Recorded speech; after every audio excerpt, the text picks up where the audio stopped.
Shabbat Shalom, Call Hello, Yahweh Shemel Shai, Bahashim Makak double honors to the elder apostles and elder bishops of the GMS, even the elders that came before them that taught us his truth. Shabbat Shalom, salutations to all the brothers out pushing the word of truth and its sincerity, the hopeful elect tabernacle of David. To the Aquath that are listening and learning, being a pillar of rest, the 144,001 the hopeful elect of Israel. And Brother Yahshua back with the World War III Day there, big Shabbat Shalom and salutations to you all. Isaiah 17:1, Damascus is in the, let's just say Syria. Syria is in the headlines, and Damascus. Isaiah 17:1, the burden of Damascus, which is, I believe, the capital of Syria. Behold, Damascus is taken away from being a city, and it shall be a ruinous heap. Will disappear. A heap of ruins. Fallen. It will become a fallen ruin. Ruined. Ruinous heap. Become a pile of rubble. Is this what we're looking at right now? Is this taking place right? Is this prophecy taking place right now? Where's a pile of ruins? Cease to be a city. Okay, so let's take a look at this. CBN, Christian Broadcasting Network, I believe.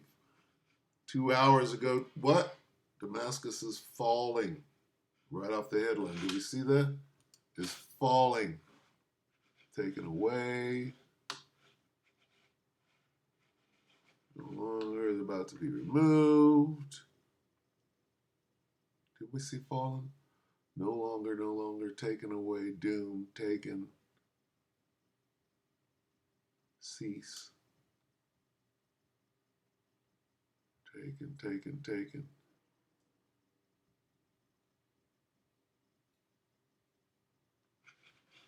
Fallen.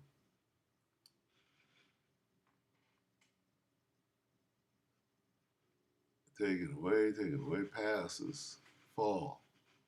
The fall of Damascus. What does this say?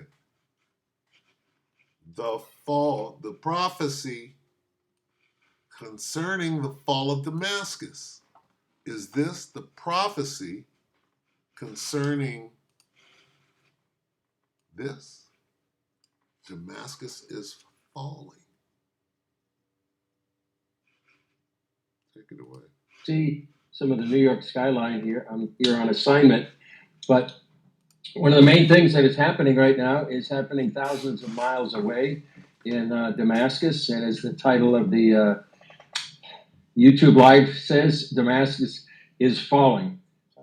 This is just a huge Middle East. I'll just adjust that a little bit. A huge change in the Middle East and the world for that matter. And what's happened over it in the last probably 8 days or so is that the rebel groups that are opposing the Assad regime in Syria have made unprecedented gains from the north and also apparently from the south as well, and are surrounding the city of Damascus, which looks like the Assad regime that has been in power since I think 1970.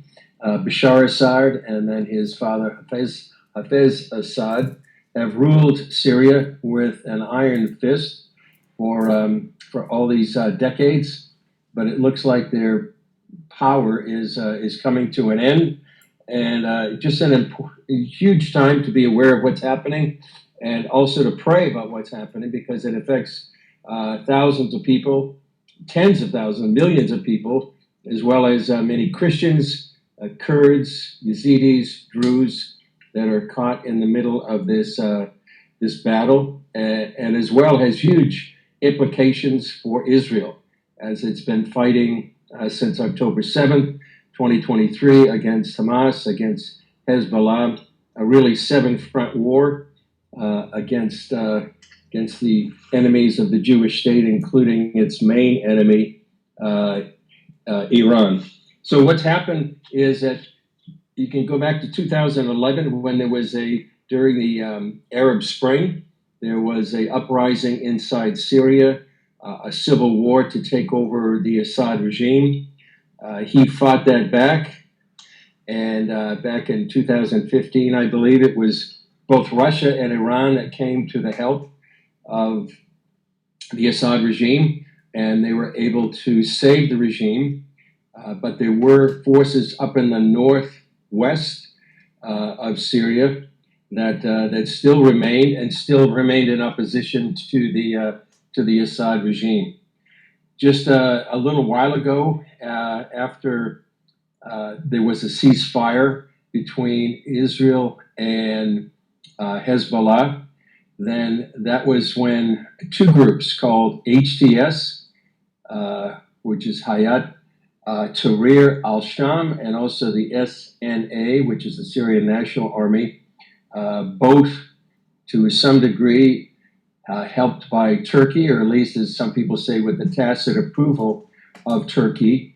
They began to launch an offensive from the north, and then surprisingly to many people, they captured the city of Aleppo, is Syria's second largest city, and then they continued southward as the Syrian forces literally imploded or collapsed in the advance of these two armies, and freed many of the places.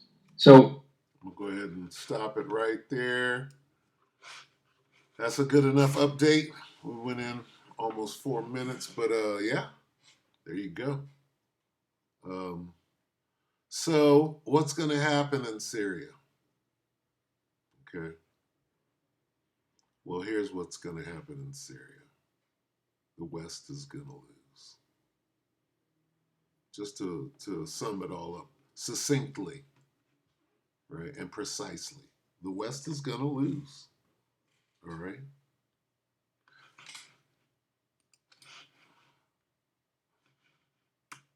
Second Ezra 15 and 28, behold, a horrible vision and the appearance thereof from the east, where the nations of the dragons of the Arabian nations, shall come out with many chariots, and the multitude of them shall be carried as the wind upon the earth, that all they which hear them may fear and tremble. Also the Carmanians, which are the Persians or Iranians, raging in wrath shall go forth as the wild boars of the wood, and with great power shall they come, join battle with them.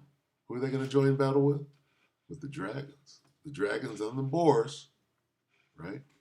And with great power shall they come and join battle with them, okay? With great power. Iran has great power. They're going to come and join battle with who?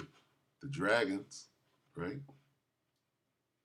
And shall waste a portion of the land of the Assyrians. So the Assyrians are going to lose whoever they are, which is Babylon the Great and the little Satan, the big and the little Satan. And then shall the dragons have the upper hand. Who's going to win? Who are the dragons? The Arab nations. Arab nations are going to win. Who's going to win? The Arab nations. What does it mean to have the upper hand? What does it mean to chase somebody, to make them flee? It means you won.